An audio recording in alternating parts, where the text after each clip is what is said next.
When disaster strikes, will you be ready? Good evening, and we begin tonight with the monster hurricane and its deadly impact already. When all hope is gone, will the government be there for you? If you're looking for ways to take your prepping to the next level, then you've come to the right place. Broadcasting from a secure and well-prepared location, it's time for Prepping 2.0. And now, please welcome authors Glen and Shelby Gallagher. Well, hello, and welcome to episode 16 of Prepping 2.0. This episode, we're going to talk about two things. First of all, prepping must be practical. And the second thing we're going to talk about is Antifa, joke or threat. There's two schools of thought on this. Fascinating stuff. Shelby, how can folks listen? Oh my gosh, there's so many ways that they can listen to our show. We are no longer saying podcast because we've grown in so many different ways.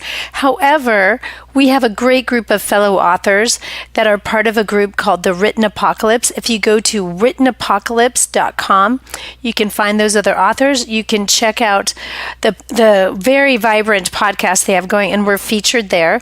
So I encourage you to go check out if you're really into dystopian books like we are. And I hope that you are. We just did a whole group of episodes on our books and why they're so important to people. You can check out other books as well. So the Written Apocalypse. The other one is John Jeffers over at Contra Radio Network. Encourage you to go look that up. And you wanted to say something to that. I love the John Jeffers brief, the Jeffers brief on Contra Radio Network. And Contra Radio Network is one of the many ways to listen to us. Contra Radio Network's on iTunes. Absolutely. And here's what's really cool, too. Contra Radio Network and our show are picked up by radio station KYAH out of Utah, Utah's Talk Authority. So that's one of the ways you can listen to us on regular radio. Hello to everyone in Utah. You've been great fans of us for a long time now, ever since really the start of our show. 2 new stations have picked us up just like now.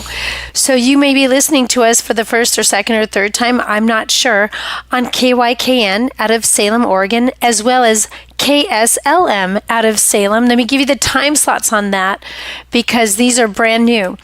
At KYKN, you can listen to our show on Saturdays at 10 a.m. at kykn.com, or you can pick it up on the AM station. There's also KSLM, and we are there on Sundays at 6 p.m. What's cool about KSLM is that you can listen at 1220 a.m. or 104.3 FM. So we're growing. Isn't that cool?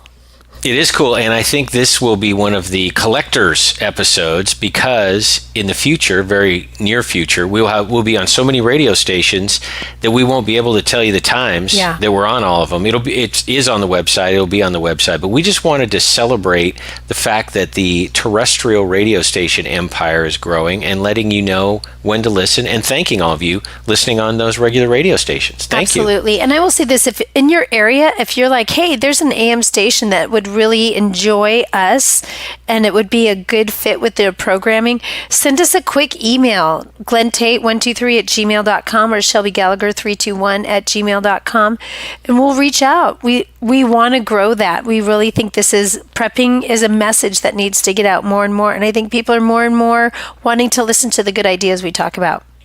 Heck yeah. Well, speaking of good ideas, one of the things we do in every episode is we look at the top 100 things that disappear first, and we go through them one by one and mention a little bit about them.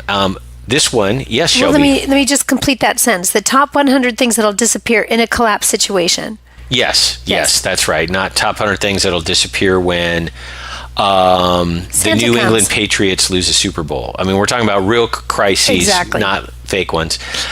Number 7 is big fanfare, big buildup. Oh, this got to be important. This got to be something you didn't think of.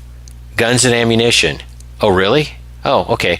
The list is great. Yes. But guns and ammunition is pretty obvious. I would say that, especially males listening to us, of the 100 items on the list, guns and ammunition probably get about 85% of their attention, to the exclusion of others, and that doesn't seem very practical.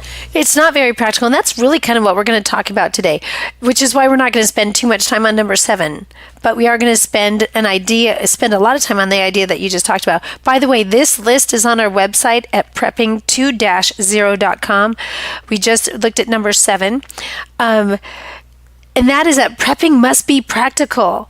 and you can't get laser focused on one thing, and it certainly cannot be a hobby. And you and I have met people, and they're not very many. When we talk about these sorts of people that we're going to talk about today, these are definitely people in the minority, but we want to bring them along and kind of re-inspire them as to why we do prepping. And it is not a hobby, and we know a lot of people out there that are kind of like hobbyists. And the example I thought of was a couple months ago, you and I were out at Sandpoint. We always talk about that. That was such a great event. Sandpoint Preparedness Expo, visiting with a friend, and the friend was was renting someone's house, and said, yeah, this guy had started. He's talking about his landlord. This guy had started prepping, back in the previous administration, and we're looking at the guy's pantry, and I just looked at everyone around me and I said, this is a start. And it was quite obvious to me, as a hobbyist prepper, there was a few cans of food,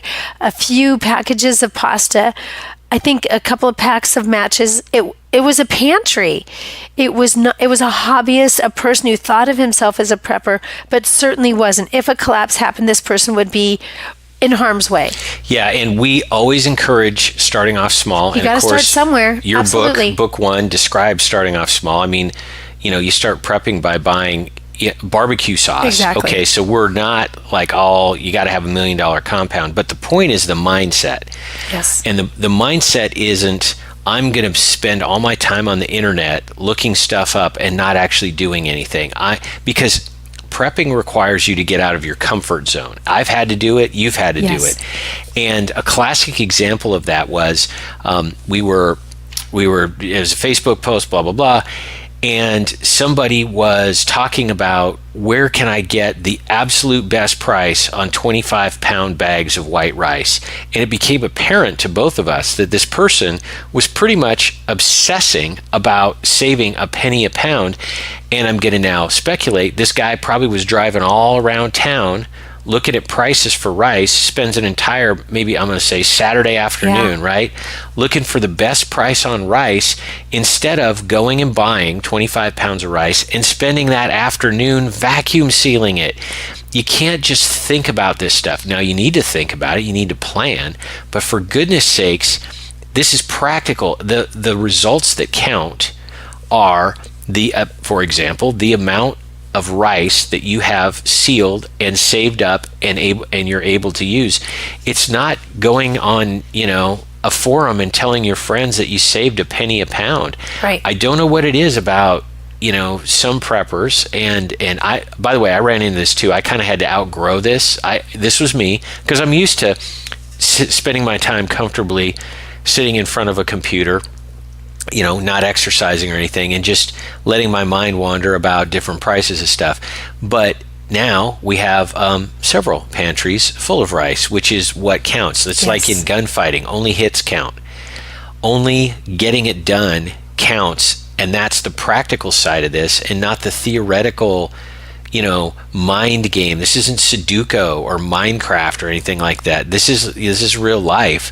So, and you ran into a great example of this. So tell folks about this. I love this. So if you want to see how this kind of works itself out, and this is what we see on my author page on Facebook, Shelby Gallagher -author, you can see on a day, I think it was December 31st. Yeah. And it was kind of one of these end of the year, let's put this up and be inspired by it. It's a list that I put up.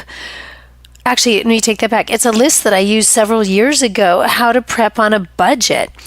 And I even said that I used this exact list years ago to get started prepping on a scarce budget. And it's how to build your food storage with only $5 a week. And so 1 week you buy 6 pounds of salt. 1 week you buy 5 cans of cream of chicken soup. The next week you buy sugar. And then it kind of starts repeating itself. So just to describe it, or you can go look at the list. The comments were disappointing, and exactly what you just described. There was, what are you going to do with 12 pounds of salt? That's one comment. Well, I hope you didn't want to, there's the whole, what about all that sugar? What about if you're diabetic, you're going to be in a diabetic coma in a week. When was the last time you could buy 10 pounds of flour for $5? And see, that's that whole, that hypercritical. Yes, that we call it horse shacking. We do. And those of you who are roughly our age, you might remember the late 70s TV show, Welcome Back, Kotter. There was this character, Horseshack. Was his name? Yeah, and he would always raise his hand because he was so proud he knew the answer, and he would be, ooh, ooh, ooh, ooh, ooh, Mr. Kotter. That was how he would say. And he was a high school student in kind of the special class of people who were kind of not quite, they were a little dim. Ooh, ooh, ooh, ooh. And it's a Horseshack thing. And he had nothing to say that was really pertinent to the situation. It was attention getting. And that's exactly kind of what happened there. But I remember saying a couple times, folks, this is a guideline. I mentioned that this is an older list. If you don't want all the macaroni that's mentioned, pick something else. But at the very least, $5 to $10 a week, do something that gets you that much closer to prepping. That's all it was a guideline and something to kind of just kick off the new year. And it's crazy to read through the comments, and I can share some more. Excellent list, stupid order, put the high calorie stuff like flour more towards, so now we're being critical of the order of the things. Keep in mind they kind of repeat themselves. They start out with about 5 or 6 things and then they go back and repeat. 8 cans of soup you'll see several times through the list. How are you going to store all this? Who needs it? It got a little bit crazy, and I just finally had to turn off the notifications and just let everyone argue amongst themselves. And it was really sad because the whole idea was, folks, every week do something to prep, and that's something that you and I have really embraced. Yeah, and I don't want anyone listening out there to think that Shelby and I are doing a podcast about some comments to one of our posts and we're like arguing with it. That's not at all it. It's an example of the wrong mindset. It's the hobby mindset. The hobby mindset and I'm just going to sit on the computer and chip away at little teeny factoids instead of going out and doing stuff. And that's our point. And let me just add this too. So if I could rewrite this list, and maybe I will next year, because of inflation, and this is an older list, I would change it to $10 a week.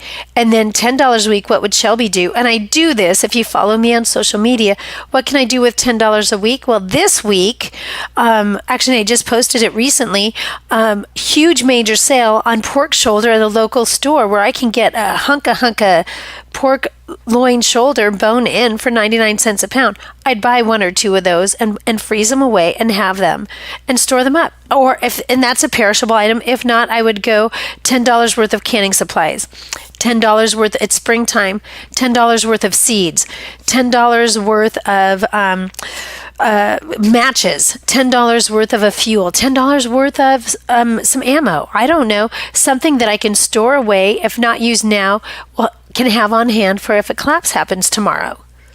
Yeah, exactly. And we are big believers in just do it, which would make an awesome slogan for a shoe company. What, yes, they stole that? They stole that from me. No, but we spell it DEW. I don't know why. Just because we don't want a phone call, right? But you have to go and you have to just do it.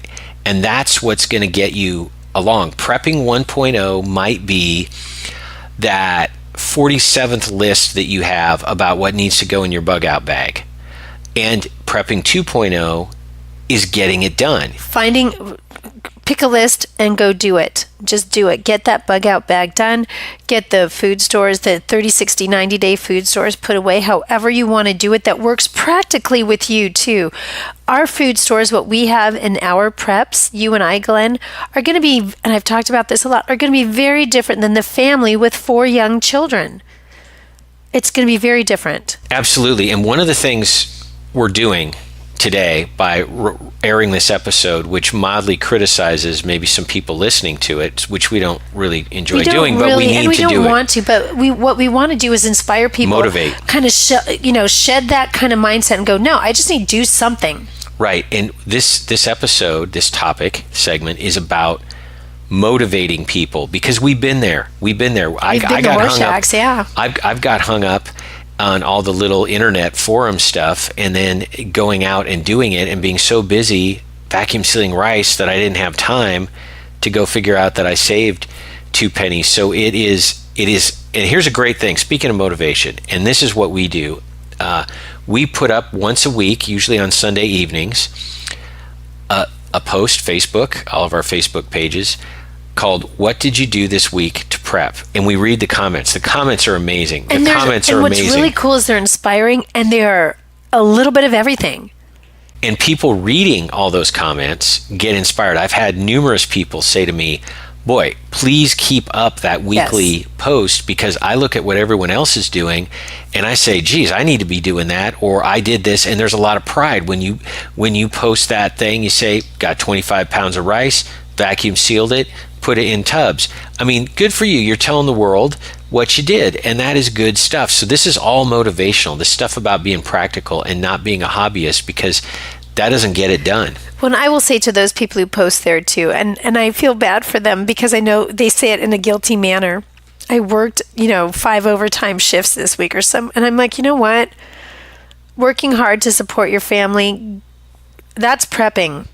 Thank you. Thank you for being the good, honest, hardworking American that we all know and love, and supporting your family. So working hard and working overtime shifts and working crazy schedules, there's no guilt in that. There should be a lot of pride in that. So for those of you who post that, good on you. Yeah, exactly. And as I've said several times, but it's really important, we're not like the millionaire preppers, and we don't judge people. But if you're working all those shifts, let's say, good on you, first of all. But second of all, go and get the $5 thing, the $10 thing, and that kind of thing. And you're way ahead of the guy out there that just spent 4 hours on the internet arguing about which trigger is best for an AR-15. Yeah. It only hits count. Exactly. Only hits count. And so you got to be motivated and go get some hits. And I will say this, there are times when you and I, we're like, we didn't do anything much this week, but we have to sit there and think about it, and that's fine. So I will also say this, another term that we use, let's go back to the horse shacking term. There's a term that you coined called philpers. What is that? Yeah, it's short for philosophical purists. And it came to me when there were political arguments, and we won't get into political stuff here, but the political argument would be something like, Donald Trump just did one thing out of 1,000 that I don't like, so he's no good. And this isn't a Donald Trump podcast or anything, but it was this idea that everyone had to be, well, that's actually not true. This idea that somebody out there would raise their hand like Horseshack and tell the entire world that they're philosophically pure. That they were right. I told you he's a bad guy, or I told you he was a good. I told you that it's kind of an I told you so. It is an I told you so. Yeah, philosophical purist. Well, how does that relate to what we're talking about about driving around and buying rice? Here's how it relates to that. I would never buy that kind of white rice because, and I'm just making this up, so I can't really finish the sentence. Or, don't at all buy this bulk cereal, for example, because this wasn't grown, by monks in China with absolute purity. The Whole Foods preppers versus the Walmart preppers kind of thing. And this philosophical purist thing is a great way for people to do several things simultaneously. Number one, not actually get anything done, right? Sit and comfortably rip on people about the kind of cereal they bought on sale. And number two, it allows everyone that's doing this to raise their hand and horse shack away and talk about how philosophically pure they are. And so that isn't helpful. Don't be a philper. Here's the thing. If you're a prepper, you're supposedly all about adapting and being practical and making do with as little as possible. If that's the mindset, and it is the mindset, why are you getting all philper and telling people that the last thing you could possibly do is put away cereal that is not GMO free? Right. Well, guess what? You probably shouldn't eat GMOs. I get that. I try to live that too. But when you're talking about getting bulk food that will last, that other people will eat, maybe not everybody loves goat cheese. It's got to be stuff people will eat. You have to compromise. Oh my goodness, yes. Yes, you have to be practical. See, full circle. That's why everything we're talking about relates back to being practical and getting it done, and not sitting around and talking to 4 other people in the country on some forum about how philosophically pure you are and feeling good. You know what? Feeling good about being philosophically pure, is a poor substitute for feeding your family. Yeah. Let's just be blunt. That's what we're talking about here. So go ahead and horse shack away or feed your family. Again, we're not making fun of people out there in the audience. What we're trying to do is motivate you. And here's the thing. It's so easy to slip into this because I've done it. I don't think I did it full on. I don't think I was out telling people about GMOs, but I would sit there, and with me it was guns, by the way.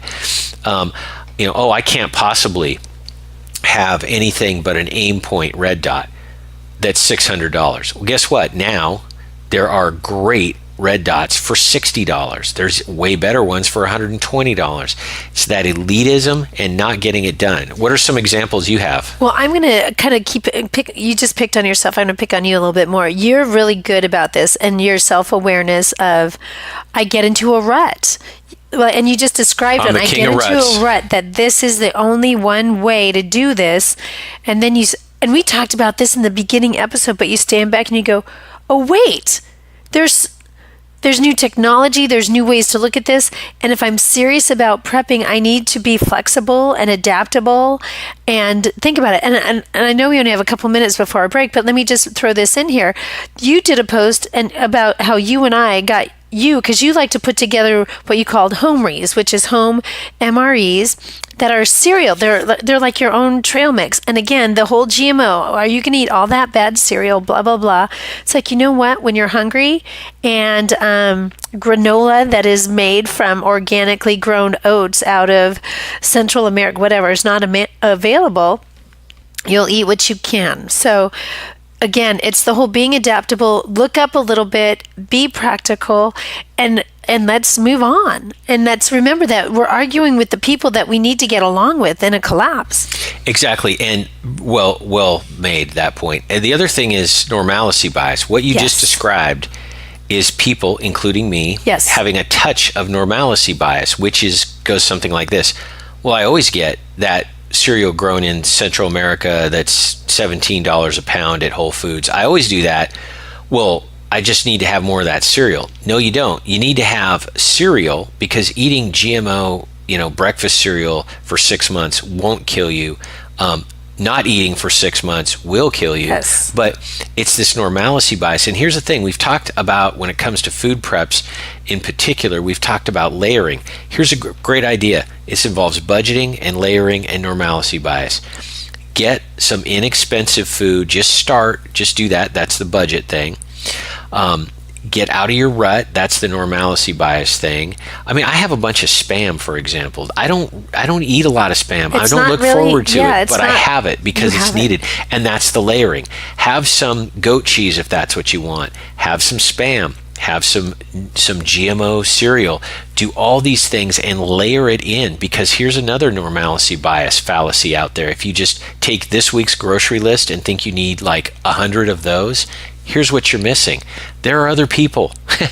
There might be people that you take in. There might be family members. There might be all of that. And they may be just fine with Captain Crunch. Absolutely. So we're going to close out this segment, but I think we made our point very well about being practical. So next, we're going to come back from a break, and we're going to talk about Antifa, joke or threat. We'll be right back with more of Prepping 2.0 with authors Shelby Gallagher and Glen Tate right after this.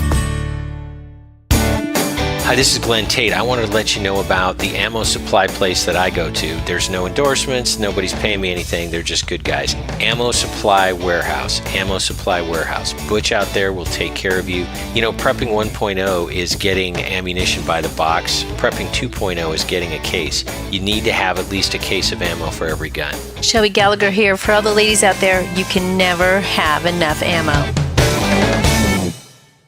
PrepperNet, where preppers unite. Looking to meet other like-minded people in your area? Looking to start your own prepper group? Already have a group? Join PrepperNet.com. PrepperNet has gathered the biggest names in the industry to help unite preppers everywhere. Join John Jacob Schmidt, Scott Hunt, Dr. Bones and Nurse Amy, Glen Tate, Shelby Gallagher, Charlie Hogwood, Samuel Culper, Survivor Jane, Rick Austin, Franklin Horton, Ryan Mitchell, and Brian Duff. Our team is united. Check us out at PrepperNet.com. PrepperNet, where preppers unite. PrepperNet.com. Do you need a custom Kydex holster or magazine holder? Glenn Tate's favorite custom holster and mag holder maker is Northwest Retention Systems. You can select your holster or mag holder color, including the I Miss America logo, and Northwest Retention Systems will custom make yours. While you're at it, look into the Scout Chest rig holster. Glenn loves his for vehicle operations and for fishing. Made by a young craftsman supporting a growing family of young patriots, Northwest Retention Systems products are 100% American-made with no foreign parts. Find out more online at northwestretentionsystems.com. Hello folks, Shelby Gallagher here, wanting to let you know about a great event coming up, the Puget Sound Preparedness Expo. It's on Saturday, March 30th at the Baymont Inn and Suites in Bremerton, Washington. It's going to be great. This is Glenn Tate here. We're going to have John Jacob Schmidt speaking, Representative Matt Shea, simulcast on 1400 AM KITZ radio. Look for us on Facebook, Puget Sound Preparedness Expo 2019. Come on out and see us. And we're back with more of Prepping 2.0 with authors Glenn Tate and Shelby Gallagher. Well, welcome back to the second segment here of episode 16. This is the segment we're going to talk about Antifa, joke or threat. Now, I'm going to assume everybody out there knows what Antifa is, the so-called anti-fascists, the communists. They are communists. Yes. And anyone that disagrees with me, let's go ahead and, we'll argue that out. But they're communists, typically younger, typically kind of, and I'm going to use a lot of generalizations here, so don't get on me, listeners, about the generalizations. Millennial punks. They're millennial punks. They're often, I think this is accurate, they're loners or weirdos who don't fit in, and they want to have like a big group to fit into, so they decide that they're going to get together with all the other losers with Che Guevara t-shirts and start talking crazy talk about overthrowing the government of the United States in a violent communist revolution. I will say this though, the Antifa that I've seen, and this is, and I always talk You've seen them up front and close in Portland. In Portland, yes. What you just described are kind of the foot soldiers, the masses of them. They're dyed purple hair, lots of tattoos, piercings, and they're just kind of millennial punks. Then there's the leaders. They tend to be the older millennials. I'm going to say late 30s, early 40s. They're the organizers. They're the ones who are paid. They're the commanders.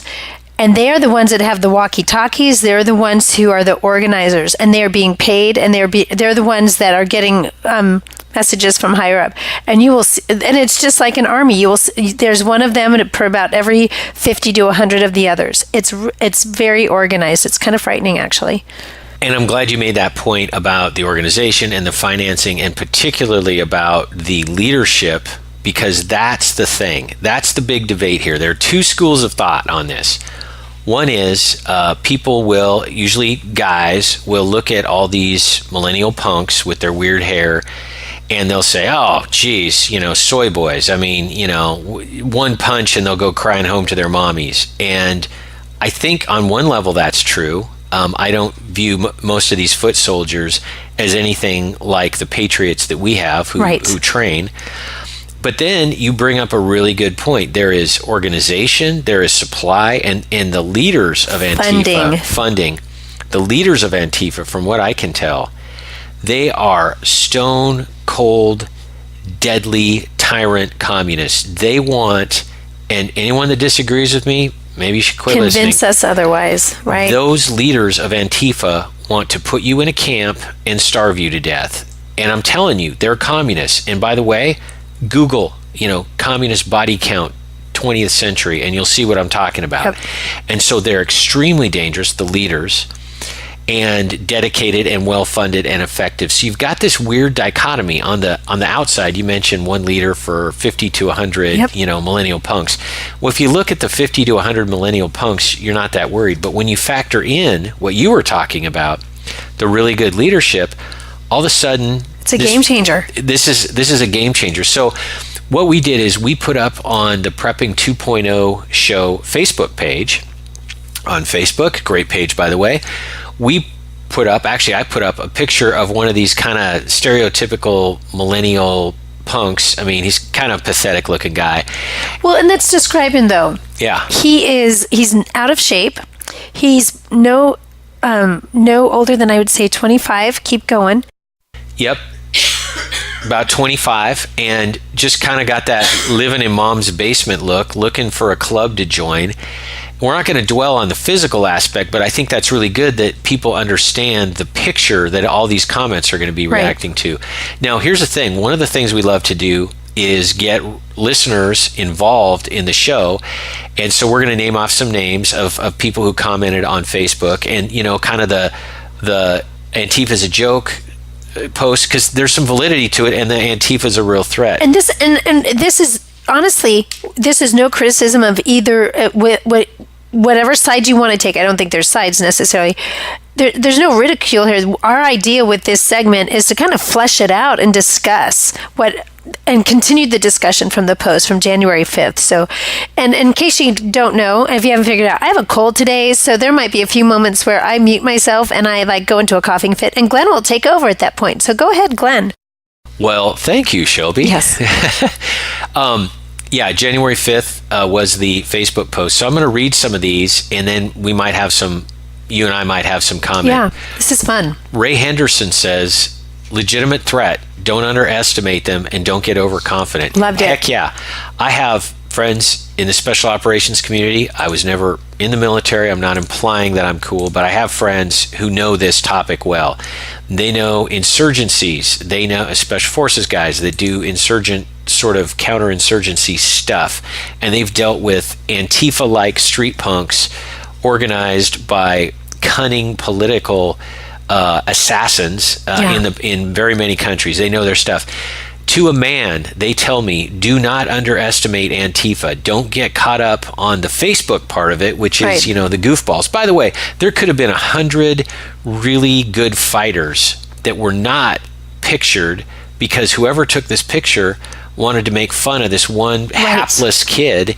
And so you don't know. So when I always listen to professionals, and when they say take this seriously, I do. And you have a thought on this. I do, because the very next comment was by Preston Green, and it hits on what we were just talking about. He said this: I'd say it'd be much like 70-20-10 rule. 70% will be jokes, 20% will be serious, and 10% will be serious threats. And it's exactly that whole, what I just talked about, that whole, if you take a group, you take a whole Antifa in its totality, there's the large percentage of them are the foot soldiers, they're wayward youth who are just looking for purpose and like the idea of feeling like they belong to something greater and all of that, which is sad. Then there's the 20% that are the kind of the on the ground commanders, and then there's a few up in an office somewhere, doing comms. That's an army. And here's the other thing. We were talking about this before we put this all together. Think about our own military. And boot camp, you take all these 18-year-olds that are fresh out of high school, that are barely, or maybe even just continuing puberty, and they're wayward and they're kind of without purpose. They're now in boot camp where they feel purposeful, and within 8 to 10 weeks, they come out of boot camp and they know how to fire a rifle. They know how to. They're in better shape and all of those things. That's exactly what Antifa is doing with this sort of a person. I bet he looks very different now, and I bet in the next year or so, he's gonna kind of grow up through the ranks if he continues with Antifa. That's what we need to pay attention to. Yeah, right now he's kind of a newbie that looks kind of silly. Well, and you mentioned the training that could take place. Yes, they train. They train, and we all think of events that could trigger Antifa running wild. The events that could trigger it are not going to be an overnight thing. It's not like all of a sudden they're going to start, jumping out of their mom's basements and fully ready to go. There's going to be a training period. And the irony with this is patriots out there who think Antifa is a joke. Think about this. You understand and count on the fact that our side is going to have 6, 8, 10 weeks to train up. Think about the 299 Days book series. You've got special forces out in a remote farm training up folks, and it takes a while to train them up, and they get really, really good. Well, so patriots, don't think that training only works for us. Now, I think we have tougher people. I think we have resiliency, more moral people, morally decent people, and that it takes. I think we have the warrior spirit. I think we have advantages, but the other side will train up.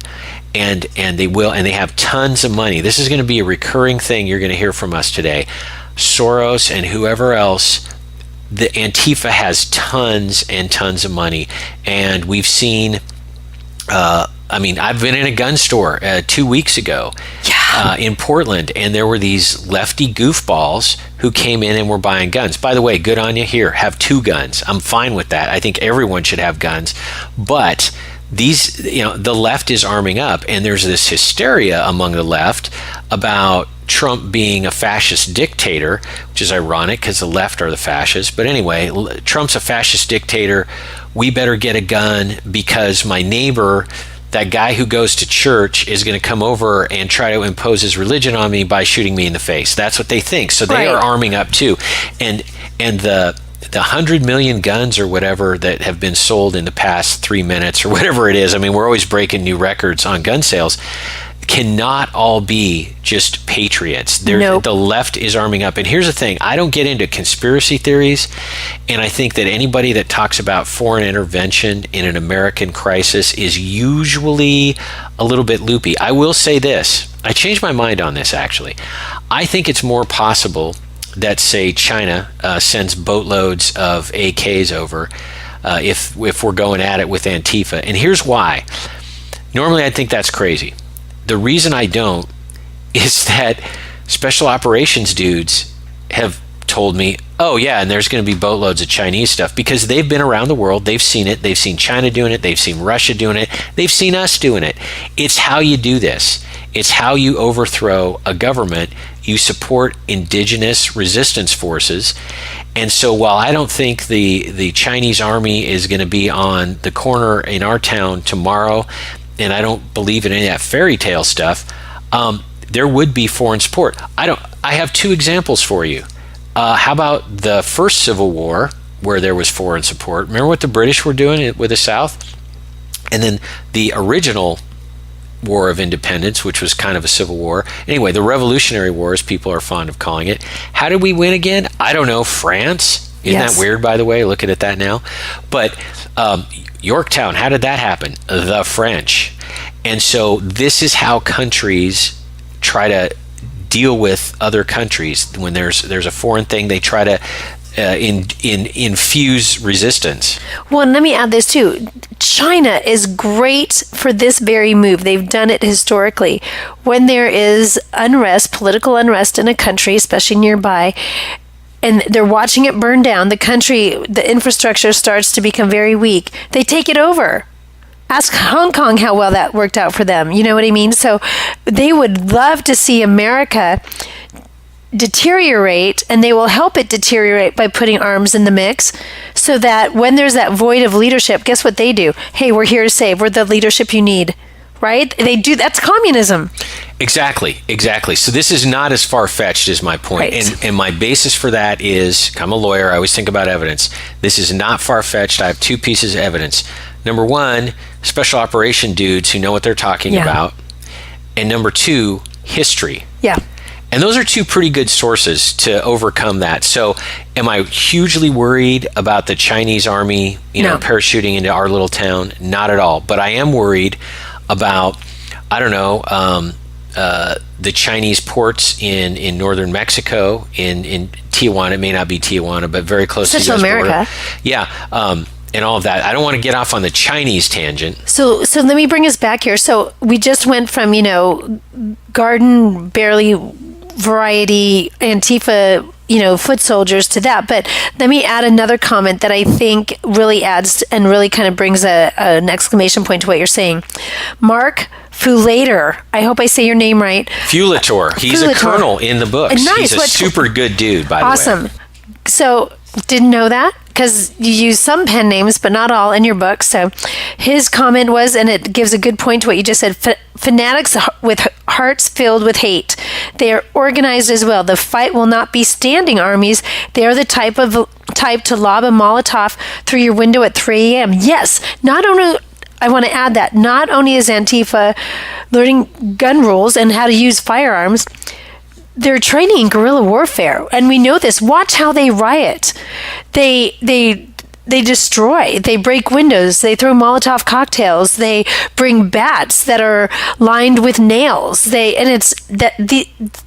they use those tactics that are not typical warfare. It is guerrilla, it is urban, it is messy, and it is violent. It is unorganized in the chaos. sense of not being centrally controlled, but it is organized in the sense of the message. And I'm so glad that Colonel Fulator, I hope you're listening, Colonel, brought this up, because this is another, I think, fallacy of the Patriot community that I fell into until I listened to dudes. By the way, Mark has a background where he knows what he's talking about. So that's awesome. Yeah, but it's going to be messy, and it's going to be and I'm making all this up, but this is pretty accurate, I think, sort of that Republican city council member and then some Antifa person who realizes the police aren't going to stop anything because stuff is deteriorated. I'm not talking about the situation in Portland, Seattle, and San Francisco and other places where Antifa can do what they want because the police have actually said, "Dear Antifa, you can do whatever you want." I'm talking to any town, USA. Listener, the town you live in, there's some pastor who's outspoken, some Republican city council member, whatever it might be.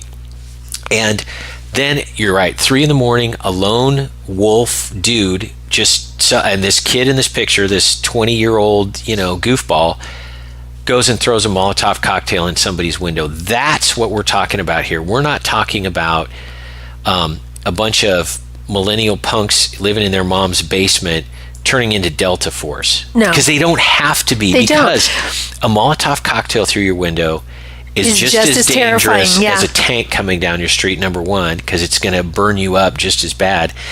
And the other thing is the reaction of the general population. Antifa doesn't need to have a tank because one Molotov cocktail in the Republican city council member's window burns his house down. The public is freaked out and scared. It's terrifying. And is terrifying. That's what terrorism is. And they've accomplished what they want to accomplish with a glass bottle and a rag and some gasoline and a lighter. In other words, it's not complicated. And here's a good one for you too. Another comment, and that's what I like as we're doing this, is I'm throwing in comments that bring to our point. Now, I will say this too. There's comments in here that really do just kind of make brutal fun of this kid because he looks kind of goofballish. But the one that I appreciate is from Donald Lowndes. Talks what you're just saying. Differentiator. If you prep, walk the walk and don't just talk the talk. Threats come in all forms. Great comments. So if you're going to be a prepper and you are trying to learn how to assess threats as they're in front of you when you don't have all the information, that's the problem. You look at a picture like this, oh, he's not a threat. Well, you don't know that he has something in his pocket that all he has to do in his simplicity is push a button, throw something, And here's the thing. Yes, you're exactly right. Second, third, and fourth order effects from that Molotov cocktail. I mentioned the general population freaking out. Factor that in, because in warfare, it's not just a freeze frame of kid throwing Molotov cocktail through window. It's more than that. It is all the reaction. Maybe the police decide to clamp down, all of that other stuff. And so you have to look at the full picture. Yep. I think that has been a great thing to look at. I'm kind of going back here and pulling out some of the comments. Here's another one, Frank Holmes. They are definitely wussy soy boys, but they are indeed dangerous. At first glance, they seem like an easily obtainable food source, and some of them are indeed a good source of fats and some proteins, but caution must be used. Well, I'm not going to continue that because he goes on to a different thing. But yeah, there's some we're not going to repeat some of them unsavory, basically name calling. But I think the best one is anyone carrying a firearm coming at you is a threat nonetheless. Exactly. And this is encapsulated well in a blog piece that has become somewhat famous on this topic. It's on Mountain Gorilla, and it's John Mosby, who is a former Special Forces dude. And it's called Skull Stomping Sacred Cows, in the sense of all those sacred cows out there need to be skull stomped. He says reality isn't nice. It's a 2x4 to the teeth. And he goes through this whole thing. Again, SF guy has worked with indigenous forces, has fought insurgencies. And he's saying, yeah, it's going to be ugly. It's going to be personal. It's going to be, It's going to be these sorts of things. And that is the toughest thing to defend against. Really, when you think about it, some random kid doing this kind of stuff. And so that's why I listen to these guys. Well, and here's the thing, and let me just throw this out here for all the moms out there, for all of us. Let's just say this kind of, weak-looking kid comes knocking at your door during a collapse when Antifa's writing or whatever nearby, or there's, oh my gosh, I need some help. This guy coming to your door saying, I need some help, oh my gosh, will tug at those heartstrings, those mom strings that we all have, those, oh my gosh, I need to help this poor kid, he's helpless. It goes reverse too. He knows he can easily be taught to lie. Obviously, he's engaged in this, and he's wanting to be indoctrinated by Antifa. So he'll be taught how to lie. And let me just throw this out here too. And this gets off a little bit. ISIS is really good at this. All they have to do is train their version of soy boys how to run a van through a crowd in Europe, and it's a very simple model for how to create the most damage and the most chaos. You don't have to be a rocket science or know the insides of how to create a grenade to do such things. And you bring up an excellent point. We've been focusing on Antifa for obvious reasons, but look at Europe. Yes. And look at the Islamist insurgency in Europe. Again, anyone want to debate me? Bring it on, because that's what it is. And that is a perfect example of low technology, low cost. When your life means nothing to you and you want to die, which I think is more common of the Islamicists than the Antifa ones. Yes. Those Antifa kids really do want, their lattes and their video games and all of that other stuff. Well, and low technology, and I hate to say it, but almost low intelligence. You don't need to have a degree. You don't need to know how to fly a fighter pilot to do this. Fly a fighter airplane. Let's try that again. Little cold medicine, yes. Listeners. Little cold medicine hitting that. And I'm looking at some of the comments, and I won't repeat them. A lot of them are disparaging. Kind of a little bit salty language that we don't use, especially on terrestrial radio. But if I may summarize, a lot of them are making fun of the kid and, based on appearance and all of that other stuff. And I get that. And I feel it too. This is the thing. I'm being really honest with everybody. I'm not going to be all, well, I'm 100% correct. And here's this. I mean, I look at this kid and I'm not at all worried. Right. But there's more to the story, I guess, is my point. Well, and let me add this too.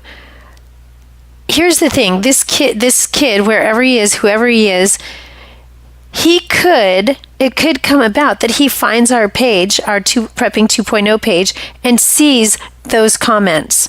So here's the thing. Do we want to try... the bigger scope is, do we want to throw away the millennial generation? I prefer he not see some of those comments and see more of the comments of the constructive threat or not a threat instead of the name calling. Because I would rather have that kid go, you know what?